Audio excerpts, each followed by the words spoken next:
చర్యలు చేపట్టారు.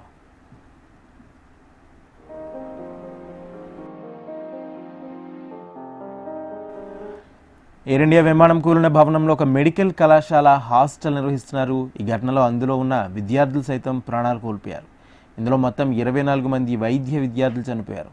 ప్రమాద ఘటన గురించి తెలిసిన వెంటనే పౌర విమానయాన శాఖ మంత్రి కింజరపు రామ్మోహన్ నాయుడు తన కార్యక్రమాలన్నింటినీ రద్దు చేసుకుని హుటాహుటిన అహ్మదాబాద్ వెళ్లారు.